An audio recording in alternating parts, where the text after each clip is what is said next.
ಇದೆಲ್ಲ ನಾನು ಚರ್ಚೆ ಮಾಡ್ತೇನೆ.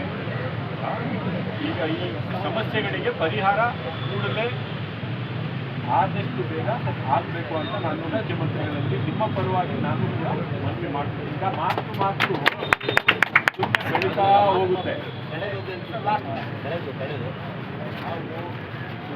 ನಡೆಯುವ ಮುಂಚೆ ಪೂರ್ವಭಾವಿ ಸಭೆ ನಡೆಯುತ್ತದೆ.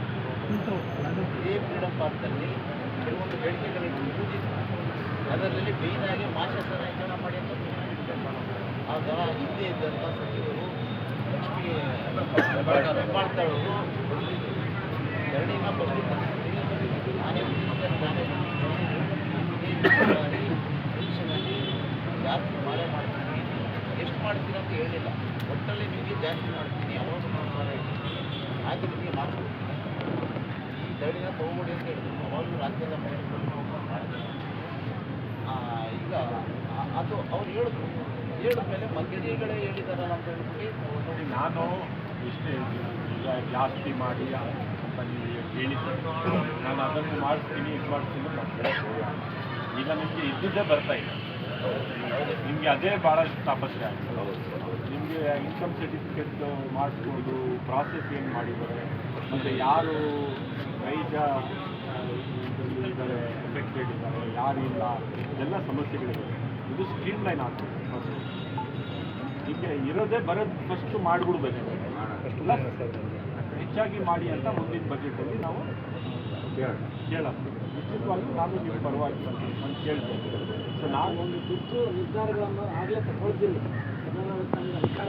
ಡೆಫಿನೆಟ್ಲಿ ಮಾಡ್ತೀವಿ. ಈಗ ನಮಗೆ ಸಮಸ್ಯೆ ಏನಾಗಿದೆ, ಈ ಇಲಾಖೆಗೆ ಸಚಿವರು ಇನ್ನೂ ನೇಮಕ ಆಗಲ್ಲ, ನಾಳಿದ್ದು ಆಗ್ಬೋದು ಅಂತ ನಾನು ಇಟ್ಕೊಂಡಿದ್ದೆ. ಮಾನ್ಯ ಮುಖ್ಯಮಂತ್ರಿಗಳಿಗೆ ನಿಮ್ಮ ಈ ಧರಣಿ ಬಗ್ಗೆ ಸಂಪೂರ್ಣವಾಗಿ ಬ್ರೀಫ್ ಮಾಡಿದ್ದಾರೆ. ಅವರೇ ನನಗೆ ನೀವು ಹೋಗಿ ಬನ್ನಿ, ಅವ್ರ ಮನವಿ ಎಲ್ಲ ತಗೊಂಡು ಬನ್ನಿ, ನಾನು ಖುದ್ದಾಗಿ ನೋಡ್ತೀನಿ ಅಂತ ಅವರು ಹೇಳಿದ್ದಾರೆ. ನಿಶ್ಚಿತವಾಗ್ಲೂ ಅವ್ರ ಹತ್ರ ನಾನು ತಗೊಂಡು ಎಲ್ಲ ನಾನು ಪ್ರಸ್ತಾಪ ಮಾಡ್ತೇನೆ. ಆದಷ್ಟು ಬೇಗ ಇದು ಮಾಡಬೇಕು. ಈ ಡಿಪಾರ್ಟ್ಮೆಂಟ್ಗೆ ಒಂದು ಡೈರೆಕ್ಷನ್ ಕೊಡಬೇಕಾದ್ರೆ ಇದನ್ನು ಸರಿ ಮಾಡೋದಕ್ಕೆ ಅದನ್ನು ಕೂಡ ನಾನು ಮಾನ್ಯ ಮುಖ್ಯಮಂತ್ರಿಗಳಿಗೆ ಮಾತಾಡ್ತೀನಿ. ದಯವಿಟ್ಟು ತಾವು ತಮ್ಮ ಮನೆಗೆ ಹೋಗಿ ನಮಗೆ ನಮ್ಮ ಕೆಲಸ ಮಾಡೋಕ್ಕೆ ಈಗ ನಿಮ್ಮ ಪರವಾಗಿ ಅವಕಾಶ ಮಾಡ್ತೀನಿ. ನೀವೆಲ್ಲ ಮನೆಗೆ ಹೋಗಿ ನನಗೆ ವಿಶ್ವಾಸ ಇದೆ ಇದು ಸರಿ ಮಾಡಿಸ್ತೀವಿ. ಆದಷ್ಟು ಬೇಗ ಅದನ್ನು ಬಿಡುಗಡೆ ಮಾಡ್ತೀವಿ. ಹೌದು, 4 ತಿಂಗಳಿಂದ ಸ್ಟಾಪ್ ಆಗಿದೆ. ಹೌದು, ಅದೆಲ್ಲ ಇಮಿಡಿಯೇಟ್ ಮಾಡಬೇಕಾಗುತ್ತೆ. ಮಾಡಿ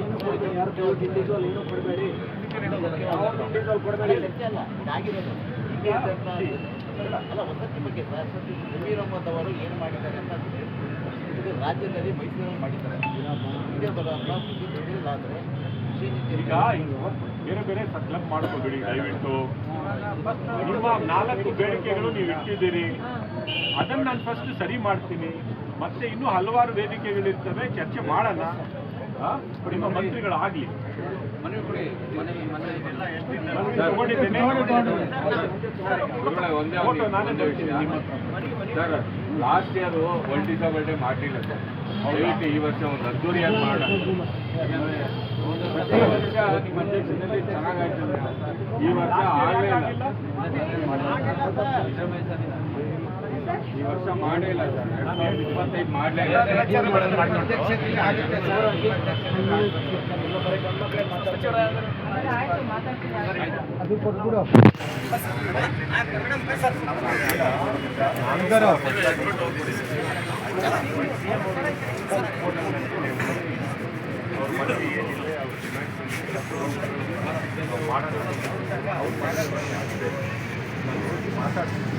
ಜಲ್ದಿ meeting ಕರೀತೇನೆ.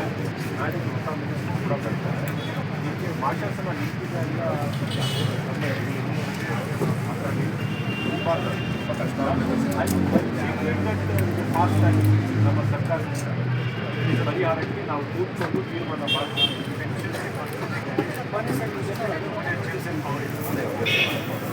What ever is the purpose. ಈಗ ನಾನು 1 ತಿಂಗಳ ಹತ್ರ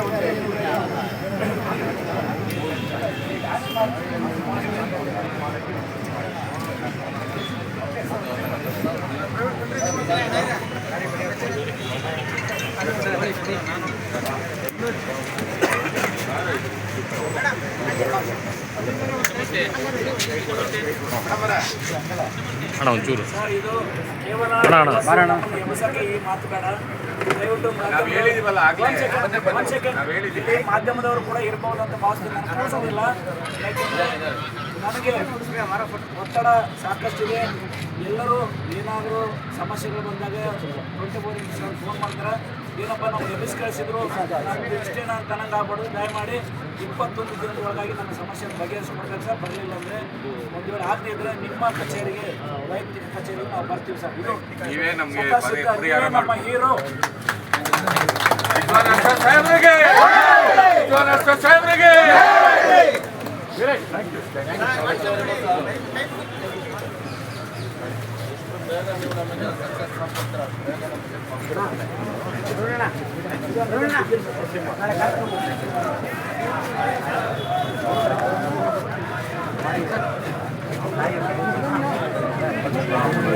ಏನೋ ಒಂದು ಆಗತ್ತೆ ಸರ್. ಇವತ್ತೇನು ಅವತ್ತು ನಮ್ಗೇನು ಪರಿಣಾಮ ಸಿಗ್ಲಿಲ್ಲ ಅಂದ್ರೆ ಕೊನೆಗೆ ನಿಮ್ಮ ಬಳಿನೇ ಬಂದು ನಾವು ಕುತ್ಕೊಂಡು ನಿಮ್ಮನ್ನೇ ಕೇಳಬೇಕು ಸರ್. ಸರ್ ನೋಡಿ, ಈಗ 1,400 ರೂಪಾಯಿ ಅಂತಿದ್ದೀರ ಸರ್. 3,000 ರೂಪಾಯಿ ಹೆಚ್ಚಿಸಿ ಅಂತ ನಾವು ಇವಾಗಲೂ ಹೇಳ್ತಾ ಇದ್ದೀವಿ. ದಯವಿಟ್ಟು ಬೇರೆ ಹೊರ ರಾಜ್ಯಗಳಲ್ಲಿ ಜಾಸ್ತಿ ಆಗಿದೆ.